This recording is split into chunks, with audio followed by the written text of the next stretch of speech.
Jaden23Banks.com. We got chilling scares for most disturbing Reddit threads. Here we go. Get your snacks, Snuggie, popcorn, drinks, and what you need to get right. All right? Relax with us. Enjoy the video. Like the video. Comment any scary, disturbing, chilling, enthralling stories that you have. Okay? Here we go.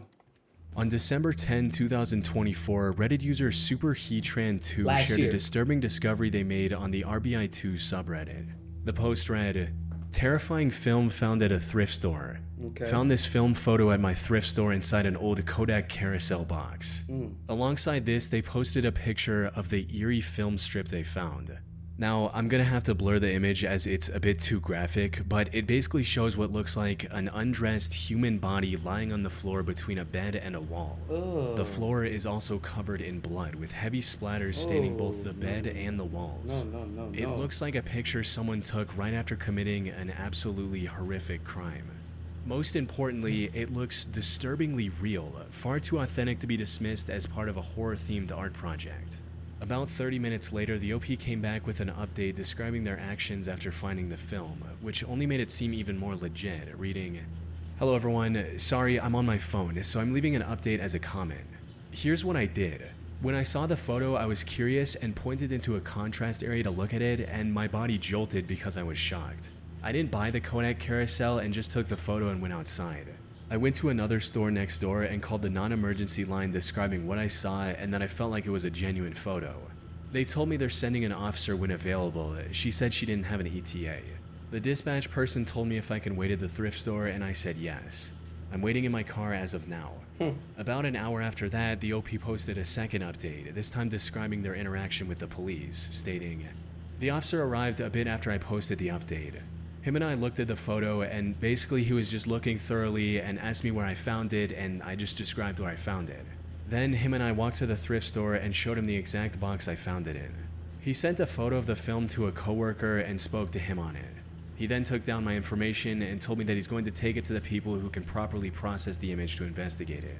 I basically told him how I just thought the carousel was cool, so I opened it to see the condition, and I saw the photo and thought someone left a family photo, so I checked, and it was definitely not a family photo. I also gave him the time." Damn, that's the first photo that he grabbed out the carousel? "I found it, which was a minute before I took the photo. He then said if there's any more questions or things, he'll reach out to me, but he says it's unlikely since I just found the photo and don't know much about it. He then said thanks, that's all he needed, and then took the box and photo, and then began to walk to the thrift store worker to ask questions, but I left. That's all I have so far, and if I'm being honest, I don't know if I'll get any updates from them, since I'm sure it's hard to go off of a film photo, and since I just stumbled upon it from chance and have no other information other than what I said." Now, usually when something like this is posted on the internet, there's a lot of skepticism surrounding its origin. The first thought most people have is that whoever made the post faked either the whole thing or parts of it for online attention. But in this particular instance, the vast majority of people were convinced that the OP was telling the truth, simply because the picture looked a bit too real. They urged the OP to post more information about where and how they found the film, which they complied with by posting pictures of the box the film was in. One person asked for more details. "Was that the only image in the carousel?" "Yes, it's the only image, but it wasn't in the carousel. It was in the middle of the carousel." An hour later, SuperHeatran also posted a clear picture of the film by using their Apple Watch as a bright backlight. This only confirmed everyone's suspicion that the picture exposed onto the film was indeed real, with one user writing, "This doesn't seem fake. If it is, it's really well done." They further added, "I feel like if it was fake, it would be either more or less gruesome. But there's something about the positioning of the body, the fact that it isn't a more attractive body type, read thin and beautiful for better optics, and the natural pattern of blood on the wall that indicates the victim fought and didn't die immediately. Visible hand/finger marks on the wall in addition to smudges and splatter. Just doesn't seem like it was some type of dark art project. Obviously, I can't say for sure, but I watch a ton of true crime and..." Bro, Reddit, yeah, I'm about to say, Reddit is a very interesting place, bro. Reddit is like the modern day dark web. Like the easily accessible, conventional dark web. Like, I didn't understand how deep and how much information, not just scary and spooky, but just a lot of parasocialism. You know what I'm saying? Whole lot of that going on Reddit. Whole lot of that. And I feel as if that has crept into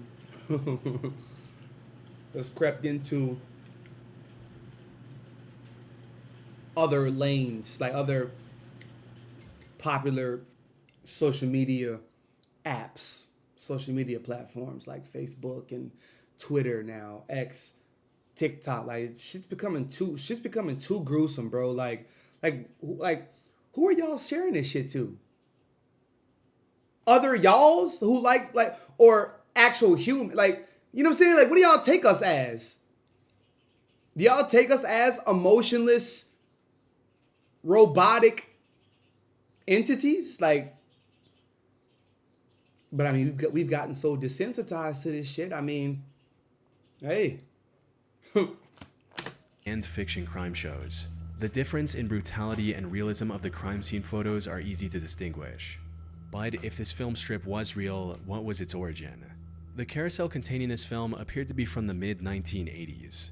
In another thread, the OP also mentioned that the film was sticky, stating, "I didn't smell it, but yes, it was sticky, as in it would stay on my index finger after pressing on it." This hinted at the old age of the film, as they tend to become sticky when left in a room temperature box for over a decade.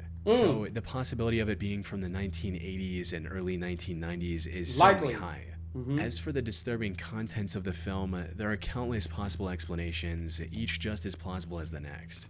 Some users suggest that maybe it was a trophy photo taken by a serial killer, which begs the question, how could such a thing end up at a thrift store of all places? One user tried to explain this with a personal anecdote, writing, "My mother lives in a seniors community in California and there's a Savers just around the corner. When the old people die, a lot of the time their kids pick up what they cherish and dump all the rest of their parents' stuff at the Savers. Could be the person who donated this didn't know what was on it." That said, a more reasonable theory I came across stated that the film likely belonged to a criminology teacher, reading, "I think a likely possibility is that the carousel belonged to someone who taught classes relating to crime scenes. The photo was accidentally left in the box because it had come away from its slide frame. Only suggesting this because I once found something similar from a house clearance and I knew the person taught some criminology classes." Another distinct possibility is that the carousel originally belonged to law enforcement. This film could have been evidence relating to an already solved case, and someone simply failed to make sure the carousel was empty before donating it to a thrift store. Whatever the case may be, it's unlikely we'll learn the truth anytime soon. It's been months since the original post, and the OP hasn't made any updates. It's possible they'll get a call from the police at some point with an update, but at least until then, the film strip depicting what appears to be a horrific crime remains an unsolved mystery. On September 3rd, 2024, a Reddit user shared the unsettling sight they came across on a hike in Austin, Texas, reading, Texas. "Stone crosses in South Austin. Anyone know what's up? Went hiking with my sister and dog today at the Westgate and Stastny area, and we kept seeing piles of rocks made into crosses. We stopped counting at 11. Does anyone know what these are? One of them had animal bones mixed into it. Weird voodoo or just memorials." Alongside this, they also shared several images of the many stone crosses like an altar or like, yeah. The OP also provided some more context in later comments, stating, "We didn't see anyone around, but there was a ton of trash back in the woods. It was creepy though, with cross after cross, felt off. Definitely going to find new paths to walk the dog because I don't want to meet their architect." Usually, discoveries like these will lead to some interesting but predictable answers. For all we know, these could have been part of a ritual site of sorts from centuries ago, or something along those lines. However, that wasn't the case here, as some of these crosses contained modern materials like concrete and painted metal fence posts. In other words, these were put together a lot more recently, which begged the question, who made these and why? To this, one user gave a very urgent and concerning response. "Call APD/311 and tell them you think Rami Zoeda is back in the neighborhood. What the hell? He escaped custody from a mental institution in June. I don't know whether he is still wanted. Good luck getting APD to do something. Google him and talk to your neighbors." Yo. Put simply, these crosses were the work of an unstable homeless man named Rami Zoeda. I'm not entering your camp. In the last few years, South Austin residents say they have spotted Rami Zaweda building sculptures, taking a sledgehammer to city property, screaming at all hours of the night, and cutting down trees in the greenbelt using a chainsaw and machete. Oh my gosh. From what I could find online, Rami is originally from New York and struggles with severe mental health issues and violent tendencies. New York nigga. As one local resident described her account with him, stating, "He's very profane. He's beginning to target me and my little dog, talking about murder, calling me obscene names." Reports of Rami disturbing locals go back years. Like this similar Reddit post from another Austin resident from December of 2023, reading, "These weird rock cross formations appeared seemingly overnight in the little green space between Westgate and Menchaca. Anyone have any idea what they may be for?" While looking through the wooded area surrounding these strange sightings, I even found what looked like Rami's base of operations. A quick search on the guy also shows that Rami's been doing this for quite a while.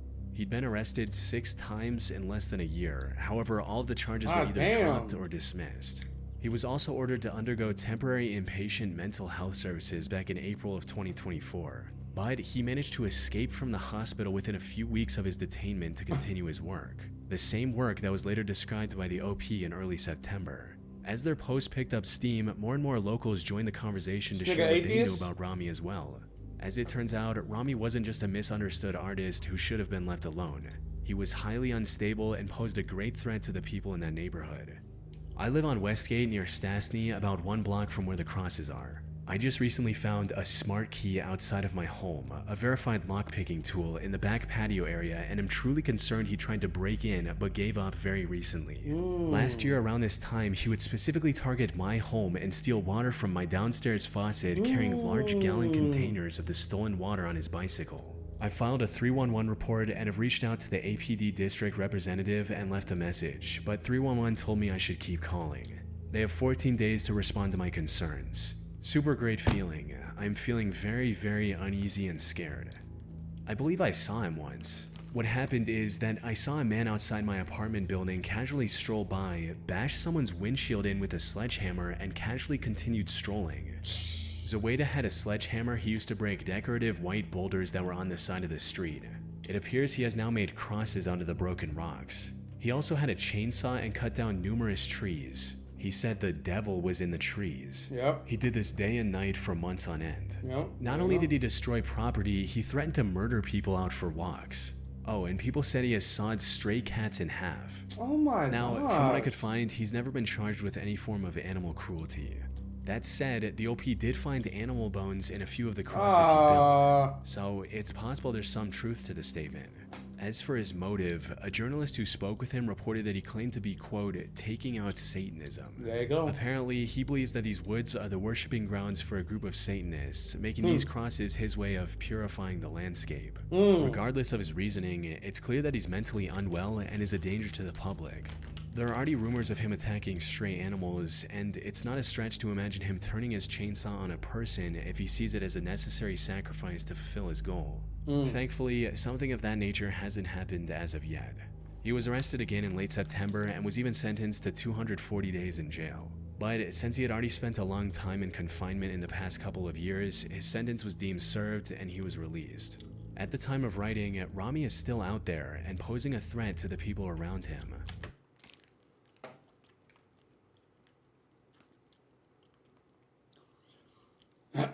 This is what happens when you consume too much information. This is what happens when you turn your, well, not your, because it's not yours, it's borrowed. This is what happens whenever you receive other people's dark energy and you transmute it as material. You transmute their dark energy and their dark beliefs into your own, and it shapes you. It shapes your mind, body, spirit, and you begin to act that out. You begin to live that out.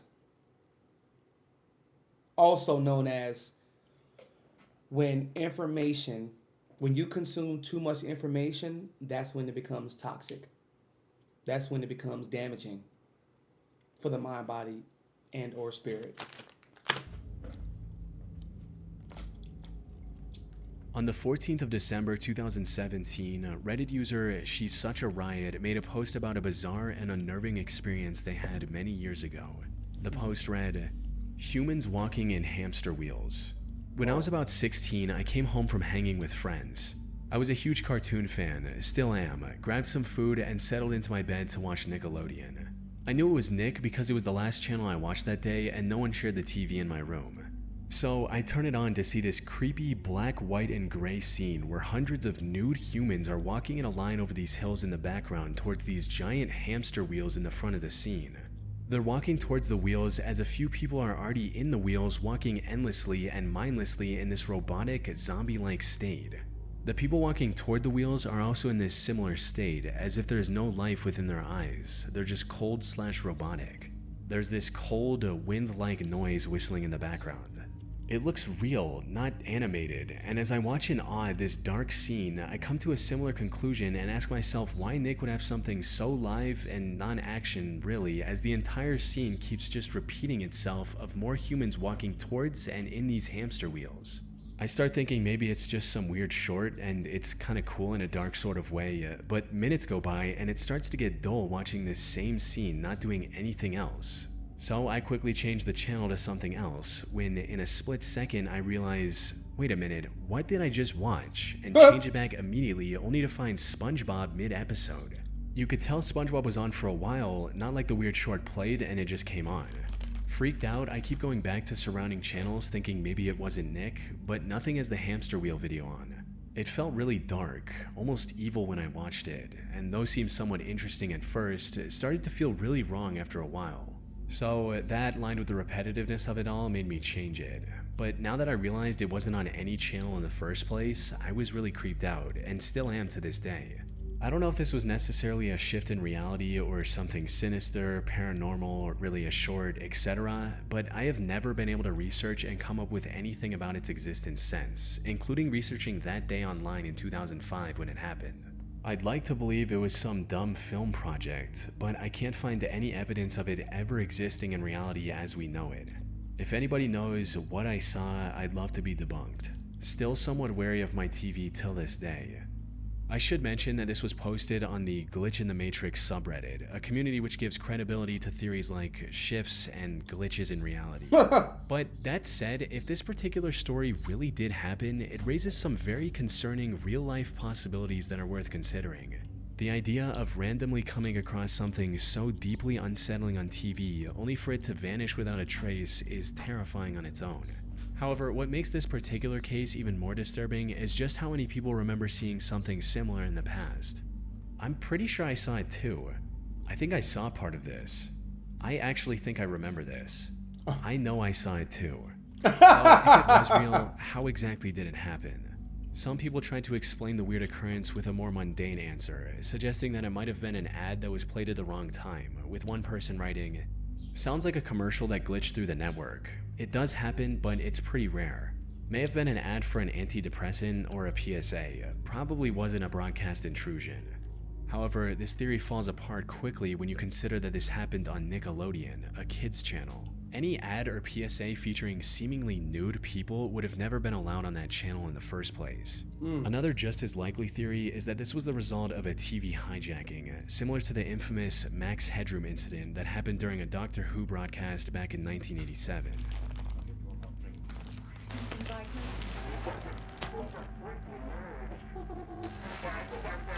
I mean, anybody who has ever watched The Game, it's a 1998, I believe, 1998 or 1996 or 7 film that was based in San Francisco.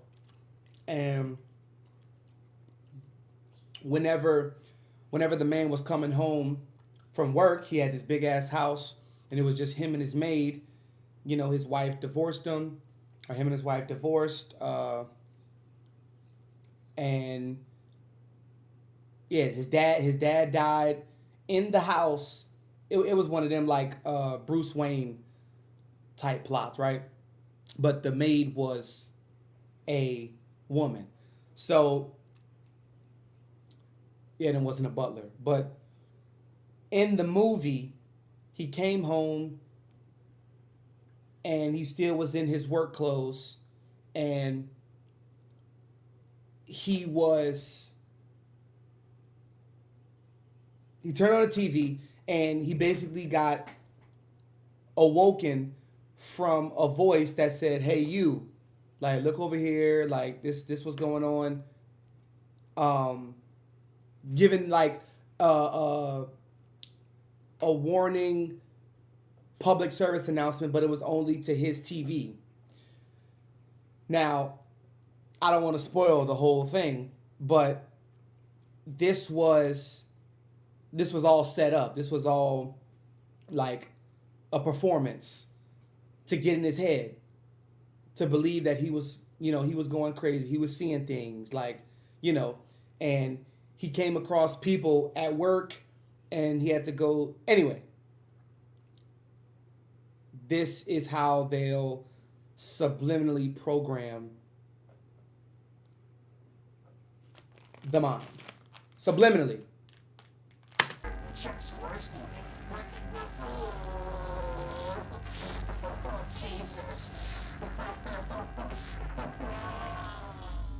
Kids channels were frequent targets for these signal intrusions. More importantly, many of these hijackers chose to broadcast explicit or unsettling content after gaining access, similar to what the OP described in their post. As for why there's no information about this hijacking online, a comment from a deleted user shed some light on it, stating, "I'm not sure what happened considering the year, but back in the day, television frequencies often got hacked. It's called a broadcast signal intrusion. Max headroom is often the case most referred to. However, it is possible in my mind that this was either swept under the rug or not reported, considering it was on a kids channel in a period that was still technically before the popularity of social media. However, even if we assume it was a TV hijacking, that still leaves us with a massive unanswered question. What exactly did the OP see on their screen that day? Was it from a movie or a TV show or something else entirely?" One user posted a link to Meta Chaos, an animated horror short film that shares some similarities to what the OP described in their post. Unfortunately, this likely isn't what the OP saw that day. This short doesn't feature anything even remotely close to walking in a line or running on a hamster wheel. Also, it was released in 2010, a full 5 years after the supposed hijacking. A more recent comment suggested something far more plausible, reading, "Okay, I know this is a dead topic, and I don't know if someone already said this before, but do you think it maybe could have been related to anything of those old MacBook Lemmings commercials? I just saw a compilation of a few, and it reminded me of this." These ads depicted a group of zombie-like people marching single file up a mountain, blindly following the crowd, how doing so could lead to their doom, and how Apple's upcoming Macintosh can save them from this fate. On January 23rd, Apple Computer will announce the Macintosh Office. You can look into it, or you can go on with business as usual. More importantly, these ads were also released way back in 1985, so there's no issue with their timeline. 1985, and while they don't perfectly match the original description, like the people are clothed and there are no hamster wheels, that simply could be a case of the OP misremembering details from 12 years ago. They could have also mixed in the memory of what they saw on TV with a similar dream they had the same day. Unfortunately, despite dozens of people looking for the answer, this Reddit thread remains a mystery to this day. The OP's account was also suspended sometime after making this post, so it's unlikely we'll ever get an update. In April 2020, an anonymous user turned to the relationship advice subreddit seeking help with a deeply unsettling situation he found himself in.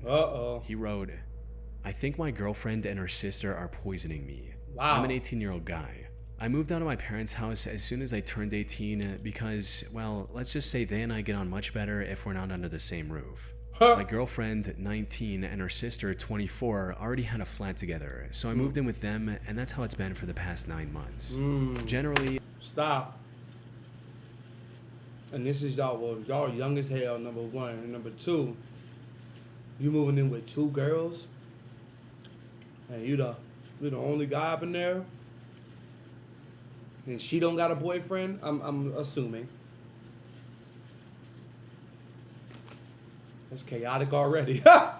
Things are fine. I love my girlfriend and I like her sister. Our living arrangement slash setup is really no different from any other couple living with a flatmate situation, perfectly normal. Now, both of the girls love to cook. Their dad is a Michelin What the hell is chef, this? so food and cooking was always a big part of their lives. I'm fine with this. I'm not a bad cook by any means, but these two are amazing at it. Plus, we have a fair trade. They do all the cooking, I do all the cleaning. I find cleaning very cathartic, so it's usually a sweet deal. I get really bomb meals cooked for me in exchange for doing something I enjoy. Things have changed recently. It started about 3 weeks ago when the whole quarantine thing got really ramped up. Okay. I started getting sick.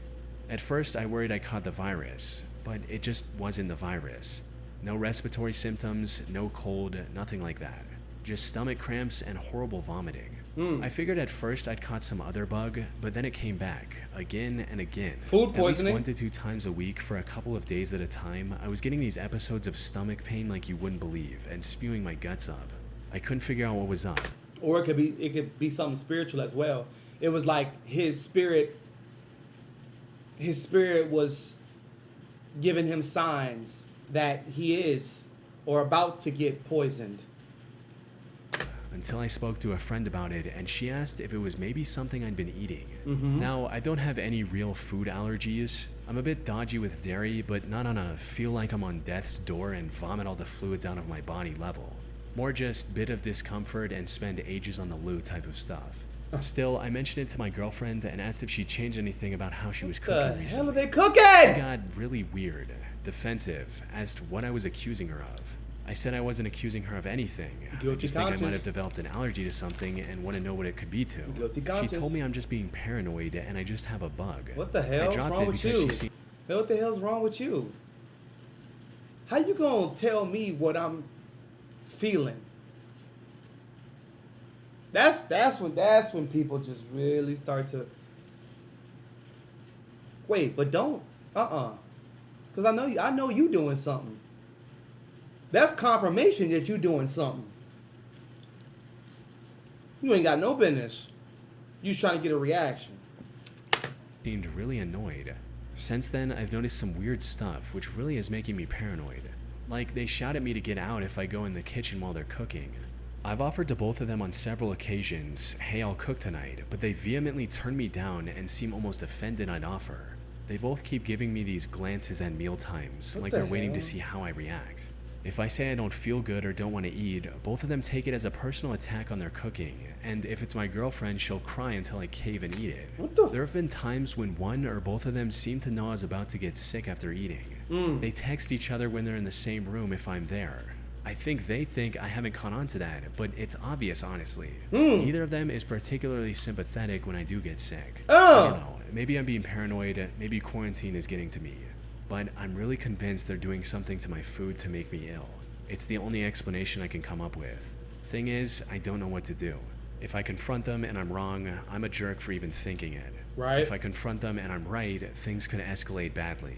I'd really appreciate any advice or words of wisdom here. Thank you in advance. Wow. One of the top comments on this Let's post see what they gave say. the RP some solid advice for finding the truth. But this only made the situation seem even more suspicious. Switch plates with one of them either with or without their knowledge. If they know you want to switch plates, they will refuse, which would be a red flag. Or if you switch without their knowledge, you would be able to see how the plate originally meant for you affects them. They're always super particular about making sure I get the right plate. I hadn't thought about asking to switch. But the thing is, this could have gone either way. As one commenter pointed out, I've seen this before. It was a post on here. A person's husband was a cook and started using some kind of spice. He didn't believe it was making her sick. She got tested and was in fact allergic. He confessed and they reconciled. In another post, a fellow was using garden slugs in his girlfriend's meals on purpose. What the hell is You need to that? consider both possibilities. Garden The slugs. second half of this Wait, what's that?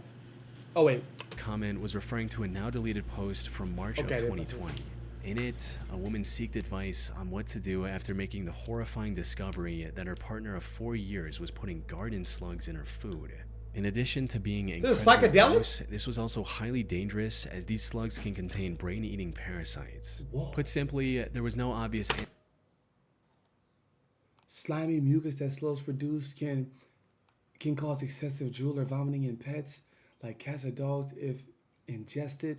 Even worse, some slugs carry a parasite called rat lungworm which can transform into your pet if they eat a slug. If a human were to eat one of these infectious slugs, the parasites would travel into the brain and even the spinal cord, causing tissue damage.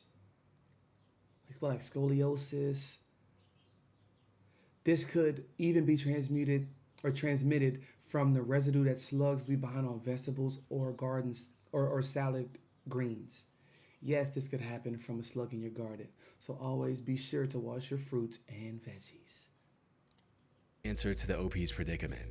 On the one hand, it's entirely possible that the OP was just being paranoid. This could have also been an early sign of a mental health issue, where he's seeing patterns and behaviors that don't actually exist. A few people also suggested a gastrointestinal test to see if there was something wrong with his stomach. This is because conditions like Crohn's disease can cause persistent digestive issues regardless of diet. It could have also been a combination of the two, where his real symptoms were making the paranoia worse. But as this one user mentioned, a potential poisoning wasn't entirely off the table. If we assume that the OP's observations are completely accurate, there's a good chance that he was getting poisoned. What makes this even more sinister, however, is that his girlfriend and her sister were disturbingly deliberate in their actions. They didn't lace his food with a stronger poison, because then the OP might go to a doctor who would likely find the toxic substance in his system. Instead, they were poisoning him slowly, likely in the hopes of keeping him oblivious until his eventual death. Many people took this possibility seriously, with some even brainstorming ways for the OP to protect himself without jeopardizing his relationship if it all turned out to be a misunderstanding. I don't have a magic bullet answer for you, but I can tell you what to do. I would play dumb, announce that I would be cooking for myself from now on because it would not be fair to force my new, as of yet unidentified allergy on them and their amazing cooking. From there, I would be careful about my food. If I open it, it gets used all the way, nothing left open. All of this would serve twofold. First, if you still get sick every other week while having full control of your own food, you know something bigger is going on here medically and the paranoia toward them is unjustified. If it works, you might just need to work on getting the hell out. All this being said, the most important part of this is to play dumb and stand your ground, claiming it is all for their happiness and convenience. Unfortunately, we'll never know if he... Yeah, you are playing this game with girls. With females, so yes, that's, yeah. All the advice from this thread, what ultimately happened, or even if he's still alive. He made this post with an anonymous throwaway account, which was also suspended shortly after this thread's creation. Damn! From what I could find, there haven't been any further updates on this post from any other accounts either. Maybe one day the OP will return with all the answers, but at least until then, we can only hope that he's alive and well. We can only hope, man. We can only hope. Chilling Scares has done it again, ladies and gentlemen. Phenomenal video, Chilling Scares. Thank you for watching. Thank you for tuning in. Until next time.